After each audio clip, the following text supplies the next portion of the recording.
Have you considered what you might do in the event that you weren't able to get a hold of your very favorite toothpaste any longer?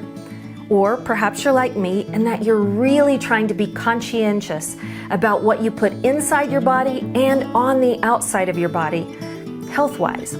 So, stay with us in the next few minutes. I want to share with you a super simple, anybody can do it recipe for making a wonderful toothpaste that you and your family are probably going to just love, and it's going to save you quite a bit of money in the future. Stay tuned.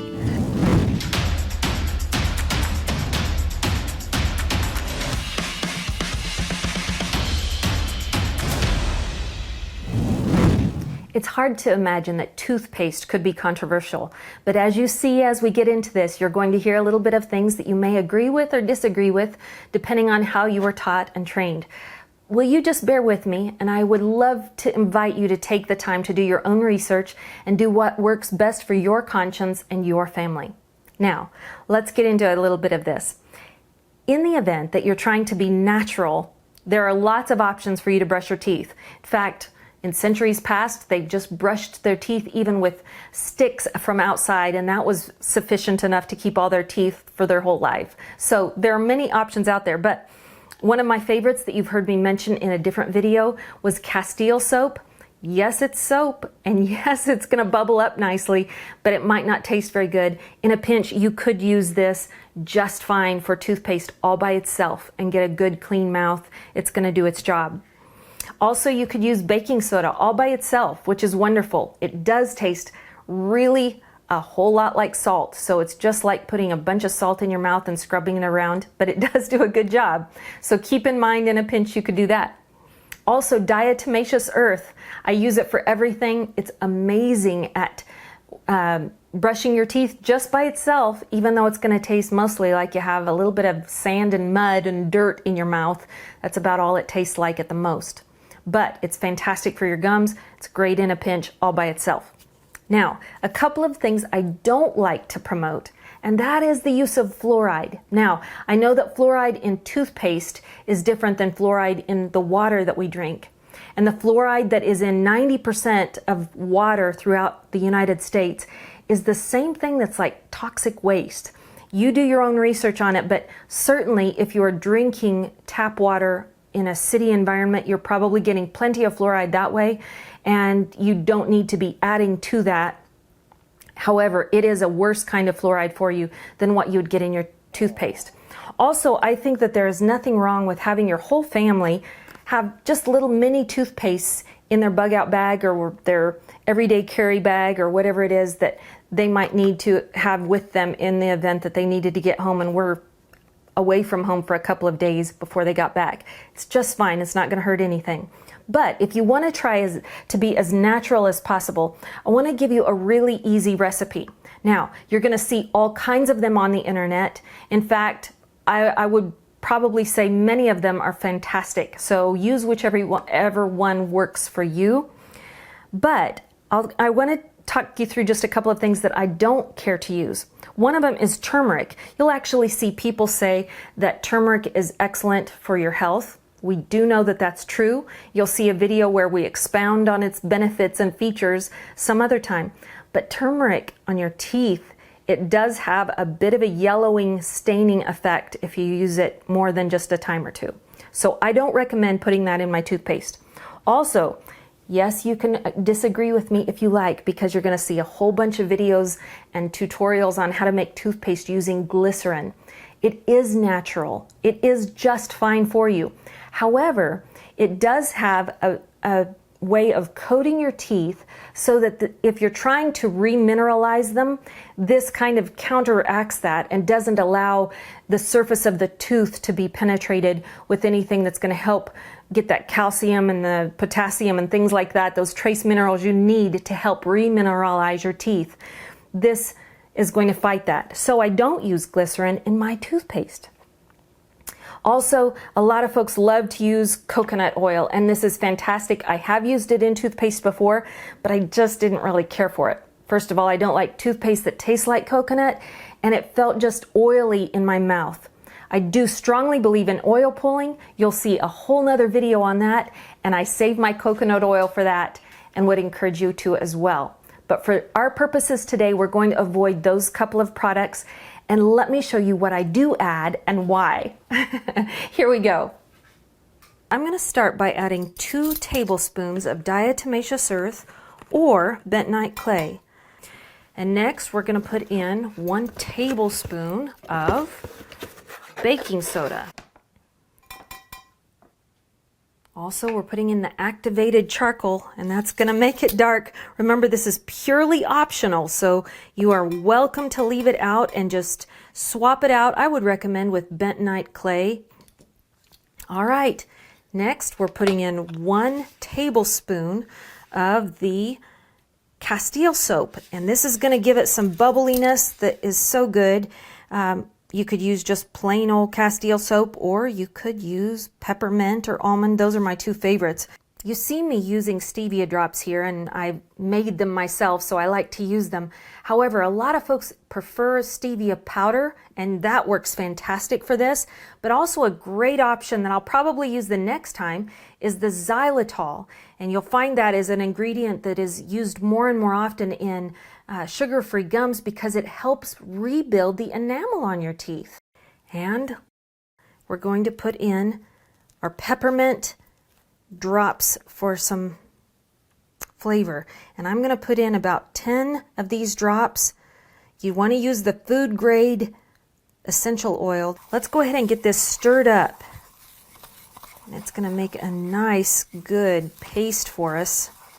Let me give you a little disclaimer here. I like everything so industrial strength, but this can be pretty harsh if you were to try and use it, say, every day. So I'm just going to recommend that you maybe use this like about 3 times per week as this industrial strength tooth mud that's going to help polish your teeth and get them really white and clean. But if you'll make the gentler version with the bentonite clay and the distilled water, I think you're going to find it's something so gentle and very fantastic as a replacement that you can use it every day and your family will love it here in a minute. But once we get it all stirred up, I'm going to go ahead and add 1 teaspoon of the hydrogen peroxide. Now, let me say while I'm adding this that 1 teaspoon is going to be enough for this, but if you instead want to go the gentler route, which is highly recommended by many dentists, that you just use distilled water, you might want to put it in about 1.5 teaspoons if you do it that way.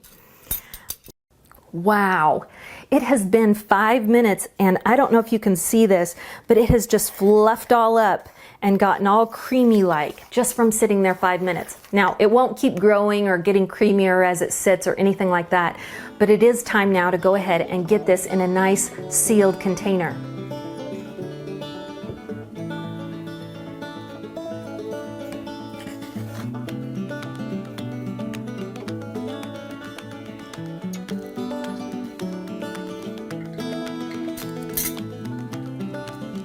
All right, I've got it all bottled up for us.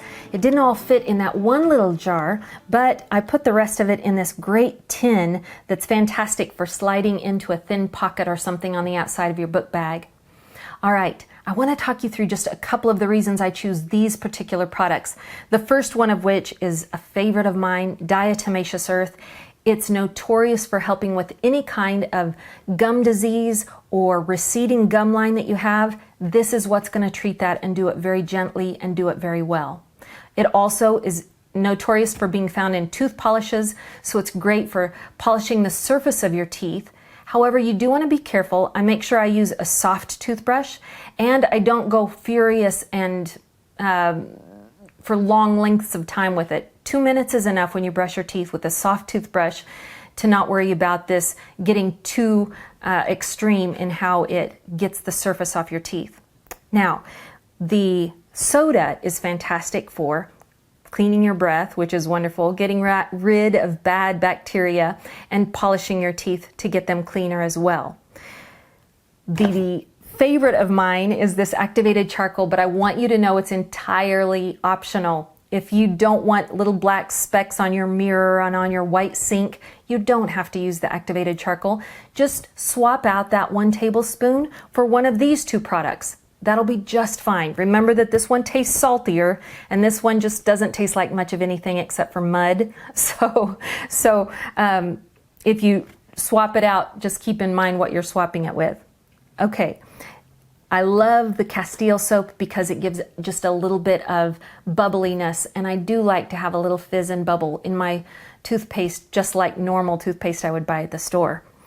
And hydrogen peroxide, oh my goodness, this is going to treat your breath, kill all that bad bacteria, and give you good clean breath for 12 to 24 hours. It's also fantastic for teeth whitening, just like the activated charcoal. So with those two agents working on my teeth, I have always noticed that literally in one application I see my teeth whiter. Probably because I drink a lot of coffee and tea, but these two things are going to make it so much better and whiter. The stevia, of course, you know I want it sweet. I love sweet. So the stevia drops work great. Some folks like to use stevia powder though. So if you grind your own stevia or get your own powder, you can certainly put that in. It's just going to make it a little greener, but it won't affect your teeth. And then lastly, the essential oil. Remember, you can use whatever kind you like, and a lot of folks love the sweet orange oil or lemon as an option. My favorite seems to be the peppermint, just because it makes it minty and bright feeling and very clean once I've finished. But there you have it. I hope you'll take the time to share this recipe with someone you love. I also hope you'll take the time to do a little experimenting yourself. It's so versatile, you could add or subtract from it and still have a fantastic product. It's really hard to mess up. You just don't want to get too much liquid in it. That's the only thing to keep in mind, because you do want it to be kind of paste-like on your toothbrush to do its job. Now, it's your turn to take the time to comment below with your favorite recipe or variation of this. Share this video with someone you love, and let's meet back here next week for another episode. Until I see you again, God bless you, and go out and be a blessing to someone today.